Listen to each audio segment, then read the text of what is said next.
Hello बच्चों, let's read the question. कह रहे nitrogen forms a variety of compounds in all oxidation states ranging from. Okay, nitrogen जो है वो बहुत से कंपाउंड बनाते हैं बच्चों। ओके, इन सभी ऑक्सीडेशन स्टेट में, जो कि कहां से कहां तक लाई करेंगे हमें बताना है। ऑक्सीडेशन स्टेट होता है किसी भी कंपाउंड में एक एटम पर आने वाला वो चार्ज जो उसके ऊपर तब आएगा जब कंपाउंड के सभी बॉन्ड्स को हम आयनिक मान के तोड़े।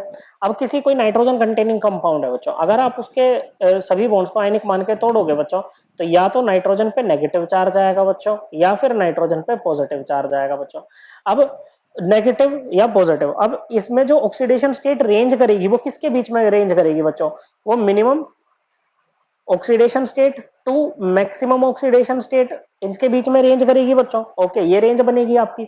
अब मिनिमम ऑक्सीडेशन स्टेट क्या होगी? ये वो होगी बच्चों the maximum number of electrons that nitrogen can gain. Okay, और मैक्सिमम वो होगी the maximum number of electrons nitrogen can lose. Okay, देखो मिनिमम ऑक्सीडेशन स्टेट में क्या आ रहा है? Maximum number of electron that it can gain, तभी तो वो माइनस में जाएगा।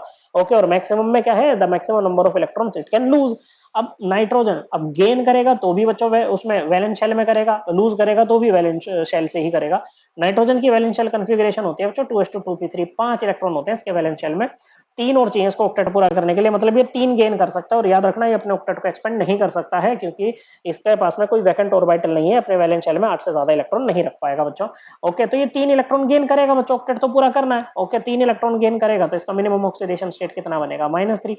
अब 5 इलेक्ट्रॉन है वैलेंस शेल में, पांचों लूज कर सकता है बच्चों। ओके, मतलब मैक्सिमम ऑक्सीडेशन स्टेट जो इसका आएगा वो आएगा +5। तो नाइट्रोजन की जो ऑक्सीडेशन स्टेट वेरी करती है, रेंज करती है, वो -3 से +5 के बीच में करती है, -3 से 5 तक करती है। ओके बच्चों, जैसे -3 में अगर बात करें, इसका कंपाउंड हो जाएगा अमोनिया NH3, +5 में हो जाएगा HNO3 नाइट्रिक एसिड। ओके बच्चों, सो करेक्ट आंसर क्या बना बच्चों? ऑप्शन 1। और ये जो ऑक्सीडेशन स्टेट का कंसेप्ट है, ये इसको हम बच्चों अपनी क्लास 11th की NCERT से रेफर कर सकते हैं। Chapter number 8 redox reactions, page number